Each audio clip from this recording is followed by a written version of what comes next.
Welcome back, Free Rocky Nation. This is vlog 13, part 2. Is Farha an SA or a DJ? Part 2 is called The Spin Moves. Is Farha a state's attorney, SA, or a DJ? Because he spun me like a vinyl record. I have done everything that he has asked of me from the first meeting, and yet he asks for more. The language of Senate Bill 2129 does not even make any of this necessary.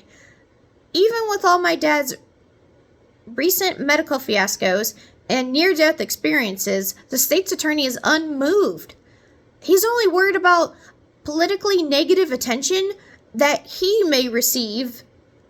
He keeps telling me he wants to do humanitarian work, yet he sits there and does not do the work. All he needs to do is submit a petition to the courts, and that's the end of his job in this case. So, has Senate Bill 2129 worked for anyone in Illinois yet? Yes, it has. Let's look at Corzell Cole Sr., a man released from Statesville Correctional Center after 19 years and 4 months behind bars. Mr. Cole, 38 years old, is the first person to have his prison sentence reconsidered in part with new powers granted to prosecutors under Senate Bill 2129.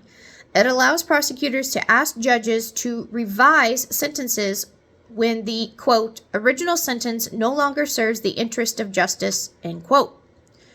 In 2003, a jury convicted Mr. Cole of first-degree murder and attempted murder stemming from a shooting at a busy intersection in Joliet, Illinois, just 6 miles from the doors of Statesville Correctional Center.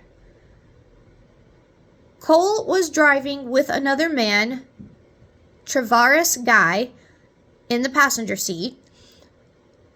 They were stopped at a traffic light next to another vehicle when Guy shot the people inside the other vehicle.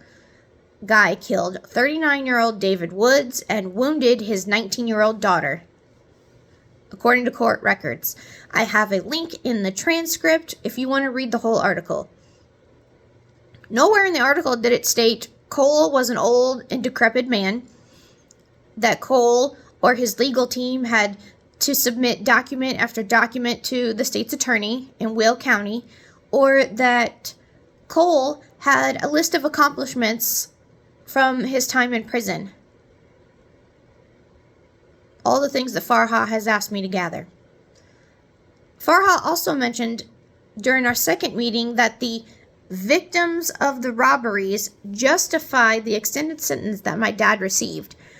First of all, Farha has admitted to me that he does not have access to the court files from my dad's trial. He said that they are so old that they had been destroyed some time ago. So, which victims is he talking about exactly? What about the victims in Will County? One is dead. One is alive by the grace of God. Mr. Cole served 20 years. My father has served 30, and nobody died. It's this kind of nonsense that lets me know that Farha is not serious about letting my dad out. He's just filling me with false hope.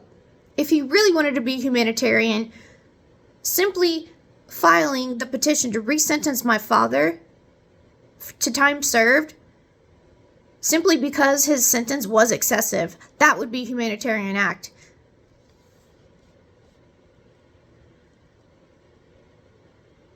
Right now, Farha is just filling me with false hope.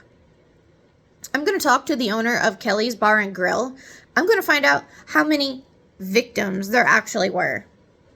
I'm also going to see how the owner of Kelly's would feel about my father being released.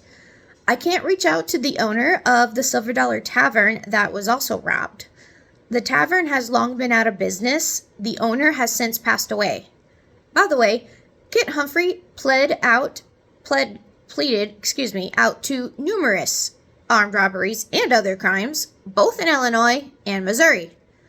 Kit Humphrey only received 15 years, running concurrently with a 12-year sentence from Missouri. In 2001, Ken Humphrey became a free man, and he still robs people.